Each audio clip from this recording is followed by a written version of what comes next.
पूर्व केंद्रीय मंत्री शकील अहमद हमारे साथ हैं। शकील साहब, डर सता रहा है आपको, हमले की आशंका आपने जताई है कि यूथ कांग्रेस के तरफ से प्रोटेस्ट हो सकता है, आपके घरों पर हमले भी किए जा सकते हैं पटना और मधुबनी में। क्यों ऐसा डर लग रहा है आपको? नहीं, बिल्कुल आपको शक्ल से मेरी लग रहा है कि मैं डर रहा हूं, लेकिन जाहिर है जब कोई खबर आए तो उस पर चौकन्ना रहना चाहिए। राहुल गांधी जी की मुझसे नाराजगी है, मैं जानता हूं। जो लीडर्स कर रहे हैं, जो मुझको फोन कर रहे हैं, जो मैसेज कर रहे हैं, और मैंने पॉडकास्ट में जो मैंने समझा, मैं तो 2 महीना पहले कांग्रेस से अलग हो गया। 3 साल पहले मैंने अनाउंस कर दिया कि मैं जिंदगी में कोई चुनाव नहीं लड़ूंगा। ये भी अनाउंस कर दिया कि मेरे 3 बेटे हैं, उन्होंने इनकार कर दिया। मैं चाहता था कि कोई एक आए।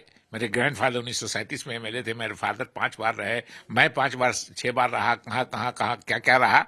ऊपर वाला अल्लाह मुझ पर बहुत मेहरबान। तो ये कर दिया था, लेकिन बोल दिया मैंने पॉडकास्ट में कि ये गड़बड़ी है, इसको सुधार करना चाहिए। तो उस दिन से नाराजगी है। तो मैं कल चलाया, हो गया मामला खत्म। कल मुझको यूथ कांग्रेस के, भाई मानव संबंध बिजली का बटन तो है नहीं कि ऑन कर दीजिए तो ऑन ऑफ ऑन हो जाएगा। 40 साल में साथ में रहा हूं कांग्रेस के लोगों, यूथ कांग्रेस के लोगों ने ही फोन करना शुरू किया कि सर दिल्ली से ऑर्डर आया है, आपके खिलाफ पुतला दहन करना है और आपके घर पर, मधुबनी और पटना के घर पर हमला करना है, अटैक करना है। ये गलत नहीं बोलूंगा, कहा हत्या करना है, फलाने घर पर अटैक करना है। तो हमने पुलिस वालों को खबर, सीएम के खबर कर दिया और जगह खबर कर दिया, एडमिनिस्ट्रेशन को, लोगों को खबर किया, हमारे सिक्योरिटी के लोग जो पहले से मेरे साथ रहते हैं उन लोगों ने खबर कर दिया। उसके 1 घंटे के बाद यूथ कांग्रेस ने ऑफिशियल रिलीज निकाल के अपने लोगों को भेजा। वो भी मैंने ट्वीट कर दिया बाद में रात ही, और उसमें इंस्ट्रक्ट किया कि शकील अहमद राहुल गांधी जी के खिलाफ अनाप शनाप बोलते हैं, इसलिए इनका पुतला दहन करना है और जोरदार विरोध करना है। तो व्हाट इज जोरदार विरोध? पुतला दहन आप कर लीजिए, मोदी जी रोज राहुल जी के खिलाफ बोलते हैं, अमित शाह जी बोलते हैं, देश भर के बीजेपी के नेता बोलते हैं, कहा उनके खिलाफ ये कुछ करते हैं। शकील अहमद जब कांग्रेस छोड़ गया और कह रहा कि बेगर मांगे आपको वोट देंगे कांग्रेस को, राहुल गांधी भी प्रधानमंत्री के कैंडिडेट रहेंगे तो हम उन्हीं को वोट देंगे। नहीं तो आपने तो राहुल गांधी पर ही सवाल उठा दिया ना कि वो फैसला नहीं ले पाते हैं, वो डरे। ये कमियां हैं, लेकिन उनका अपना सोचना अलग है। ये तो हम ना सोच रहे हैं, उनका सोचना साफ है कि हमको कुछ नहीं करना है। मोदी जी से जब लोग नाराज होंगे तब हमारे पास लोग लौट के आएंगे। हमने ये भी कहा पॉडकास्ट में कि अच्छा एक बस बताइए, आप लोग बड़े पत्रकार लोग हैं देश के, कि अगर राहुल गांधी चाहेंगे भी तो कांग्रेस दूसरे नंबर से नीचे तो नहीं जा सकती है। लालू जी एक स्टेट, नीतीश जी एक स्टेट, चिराग पासवान जी एक स्टेट, अखिलेश जी एक स्टेट, स्टैलिन साहब एक स्टेट, उमर अब्दुल्ला, फारूक अब्दुल्ला एक स्टेट, ममता बनर्जी जी एक स्टेट। तो 1 से ज्यादा स्टेट्स में 2 ही पार्टियां हैं, बीजेपी और कांग्रेस। तो 2 नंबर से पीछे तो नीचे राहुल गांधी के चाहने से भी कांग्रेस नहीं जाएगी। चाह रहे हैं क्या राहुल गांधी? देखिए चाहेंगे क्यों, वो इंतजार में ये है कि हम 2 नंबर बने रहें। 2 नंबर से हटने के लिए कुछ करना, चाह के भी नहीं कर सकते हैं। और मोदी जी से जो नाराज होगा लोग तो मेरी तरफ आवेगा। मुझको अभी पूछा किसी ने कि आपके हिसाब से कांग्रेस का भविष्य क्या है, तो मैंने कहा ये मोदी जी पर डिपेंड करता है। अगर मोदी जी अपना ऑरा बनाए रखे, अपना अट्रैक्शन बनाए रखे जो आज बनाए हुए हैं, तो हमको कोई चांस नहीं है। हाँ, मोदी जी से लोग नाराज होंगे तो लौटेंगे, और कांग्रेस में तो राहुल गांधी नेता है, राहुल गांधी प्रधानमंत्री हो जाएंगे। तो मैं ये भी मानता हूं कि राहुल गांधी अगर प्रधानमंत्री होंगे तो अच्छे प्रधानमंत्री होंगे, पढ़े लिखे, कुछ 2-4 कल्चर लोगों को। देखिए शासन जब बदलता है तो हर आदमी अपने कॉन्फिडेंस का 2-4 आदमी रखता है, लेकिन पूरे आप इसी को हो जाएगा कि डिसमेंटल कर दीजिएगा पूरे पैलेस को ही कि ये कोना खराब है, ये कोना खराब है, ये कोना खराब है, तो आप किसके नीचे आ जाइएगा? खुले आसमान के नीचे आ जाइए। कांग्रेस के लोग तो जननायक तक बता रहे हैं उनको, आप विरोध कीजिएगा तो आपके खिलाफ तो कांग्रेस बोलेगी। देखिए जननायक उनको कौन कहते हैं? हम लोग भी तो आपस में बात करते हैं। आप आज हो गया 24 तारीख को मेरा पॉडकास्ट रिलीज हुआ, एक सीनियर लीडर ने मुझको नहीं अभी तक कहा है कि आपने जो गलत किया। अंदर अंदर सब खुश है, अंदर अंदर सब खुश है, नाराजगी सब में है मतलब। तो हाँ, क्योंकि उनको लगता है कि बिल्ली के गले में घंटी कौन बांधे, वो शकील अहमद निकल गए।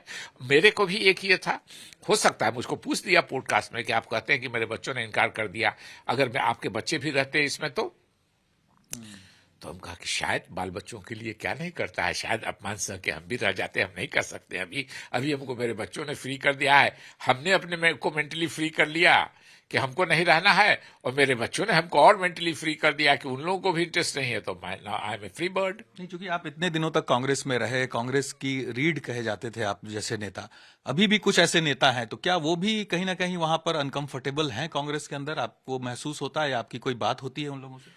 बहुत दुखी है। नसीमुद्दीन सिद्दीकी साहब ने परसों छोड़ दिया कांग्रेस। राशिद अल्वी जी ने तो मेरे सपोर्ट ही में एक तरह से बयान दिया।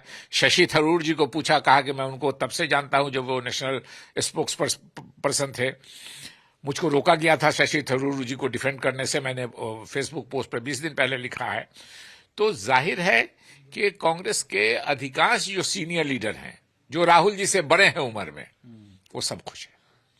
जिनको राहुल जी साइड लाइन करना चाहते हैं, अपमानित जो फील करते हैं, वो सब खुश हैं अंदर से। कहा एक बड़े सीनियर लीडर ने हमको फोन करके नहीं कहा कि तुम मुझे कही हो तो गलत की हो। सीनियर लीडर से राहुल गांधी परेशान है पार्टी में, ये कह रहे हैं? परेशान नहीं, उनकी लाइकिंग नहीं है उनके लिए, उनके साथ ये मैं अक्सर कहता हूं कि निगेटिविटी में भी कुछ पॉजिटिव चीज हो जाती है।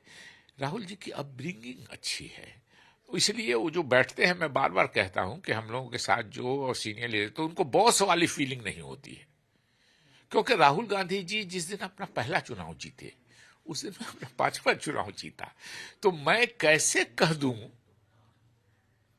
कि हुजूर मैं आपकी वजह से नेता बना?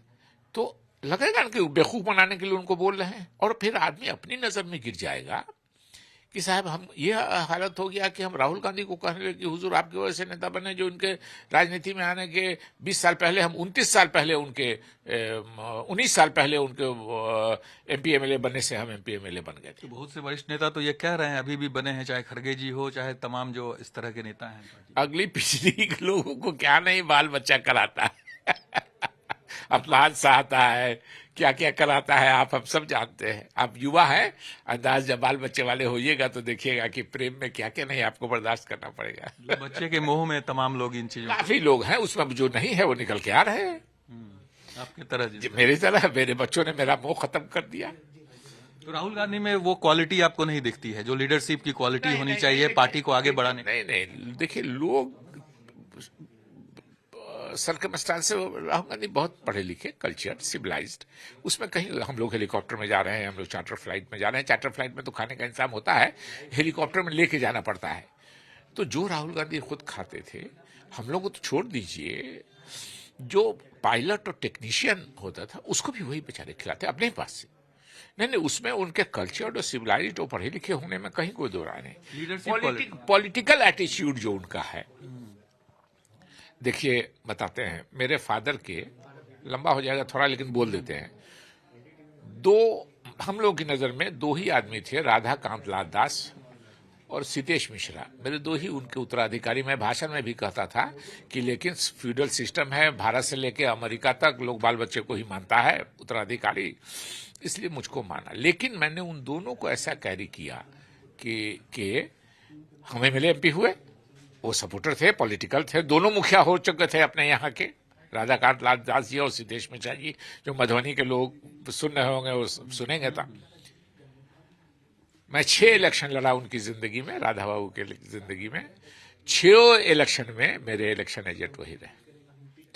और सिद्धेश मिश्रा जो दूसरे थे, मेरी आखिरी भेंट में निर्दलीय चुनाव लड़ा तो बीमार थे, मैंने उनको खबर नहीं किया था। मैं उनके गांव बिसौल में, उनका गांव खोना था राधा बाबू का, सितेश बाबू का, वो बासोपट्टी ब्लॉक में, हरलाखी ब्लॉक में, बिसौल गांव में मेरी मीटिंग में मेरे पीछे आके बैठे हुए रो रहे थे। मैंने कहा सितेश बाबू आप क्यों चले आए वो बीमारी में? तो आप गांव में आ रहे थे तो हम बीमार थे, क्या थे? ये इमोशनल अटैचमेंट पिछली पीढ़ी वालों को साथ लेके आने का था। ये होता है नहीं, कोई लसी नहीं कि जो कुछ मिला है मेरे फैमिली से मिला है, मेरे परिवार से मिला है, ये सब ये है, इनका कोई मतलब नहीं। बाकी के कोई लोग सवाल उठा नहीं, कोई नहीं, कोई नहीं।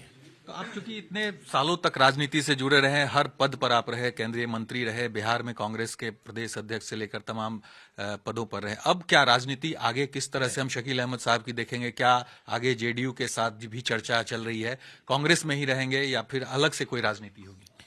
कोई राजनीति नहीं, कांग्रेस का वेल विशर था, हूं, रहूंगा जिंदगी भर। मैंने 2023 में भी जब खड़गे जी को पत्र लिखा था कि मैं अब जीवन में कोई चुनाव नहीं लड़ूंगा, उसमें भी लास्ट पैराग्राफ में मैं लिखा था, रिकॉर्ड में होगा, आपको कभी होगा तो मैं दे दूंगा, कि मैं जिंदगी भर किसी पार्टी में नहीं जाऊंगा, मैं कभी दूसरी पार्टी नहीं ज्वाइन करूंगा। कांग्रेस का समर्थक था, कांग्रेस का समर्थक, और जिंदगी का मेरे आखिरी वोट भी कांग्रेस को मिलेगा। यही नहीं, अभी मैंने एक पोस्ट लिखा है कि राहुल जी से मेरा विवाद हो गया जब मैं पंजाब का जनरल सेक्रेटरी था। वो मेरी कंसेंट के बगैर पंजाब चले गए। मैंने जिस दिन वो पंजाब गए, मैंने वो रिजिग्नेशन लेटर भेज दिया सोनिया जी को। 1 घंटे के अंदर उन्होंने फोन किया, सोनिया जी ने मुझको, कि शकील, हमने लिख दिया कि कल मीडिया को दे देंगे।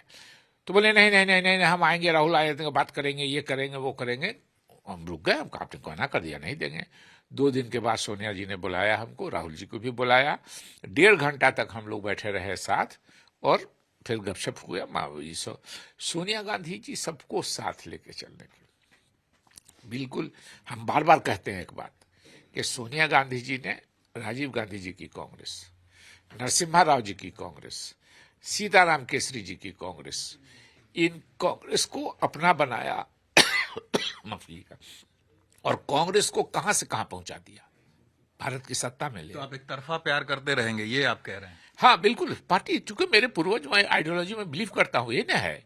किसी ने कहा बीजेपी, हम कब मर जाएंगे, रात में नींद नहीं आएगी, अपनी नजर में गिर जाएंगे। और एक बात आप युवा हैं, बता देते हैं, दूसरों की नजर में गिर के जिंदा रहना मुश्किल है, मगर सबसे मुश्किल है अपनी नजर में गिर के जिंदा रहना। जिस दिन बीजेपी या कॉमनल कोई फ्रंट ज्वाइन कर लूंगा, जो मुसलमानों को बैठ के दिन भर गाली देती है। नहीं, तो आपने मुसलमान वोटरों को लेकर भी सवाल उठाए थे कि कांग्रेस से दूर हो रहा है मुसलमान वोटर, ये एक गंभीर विषय आपने उठाया था, क्योंकि ओवैसी की पार्टी हो या इस तरह की जो पार्टियां हैं, उसके तरफ मुसलमान अब मूव कर रहे हैं। भाई, इनकी पूरी सोच है राहुल गांधी की कि मुसलमान को कुछ नहीं करना है। वो मोदी की वजह से हम ही को न वोट देगा, और कहां देगा। मोदी है 1 नंबर पर, और उनको, मुसलमान को लगता है कि अगर मोदी हटेंगे तो राहुल गांधी ही होंगे, कांग्रेस के यही नेता हैं आज सबसे पावरफुल। तो मुसलमान, उनको लगता है कि मुसलमान को कोई, इसलिए राहुल गांधी के आसपास आप कोई मुसलमान नेता नहीं देखिएगा। कुछ नेता जिसको कहते हैं, इधर उधर वाले, नारा लगाने वाले, ये लगाने वाले को छोड़ दीजिएगा। और राहुल जी के एक ऐसे भी है, उनकी एक, उसमें थोड़ा मोदी जी भी है, बराबर ही है। मेंटेलिटी पार्टी में दोनों की एक तरह से बराबर है, कि मेरे आसपास, मेरे फोटो फ्रेम में कोई ऐसा आदमी नहीं हो जिसको जनता पहचाने मेरे अलावा। तो देखिएगा कहीं किसी बूढ़े आदमी को, किसी बूढ़ी महिला को, किसी छोटे बच्चे को, किसी देहात के किसान को, मतलब चेहरा मेरा ही पहचान में आवे, और इस फ्रेम में दूसरे का चेहरा पहचानने में, ये बीमारी मोदी जी को भी है या शौक, और ये राहुल जी को भी है। बिल्कुल, बहुत बहुत धन्यवाद। तो शकील साहब हैं जो तमाम मुद्दों पर अपनी बात रख रहे हैं, लेकिन एक बात जरूर वो कह रहे हैं कि अभी वो कांग्रेस में है, कांग्रेस के सपोर्ट में है, अब तो कांग्रेस में है नहीं, लेकिन मरते दम तक वोट कांग्रेस को ही देंगे और कांग्रेस के वेल विशर बने रहेंगे।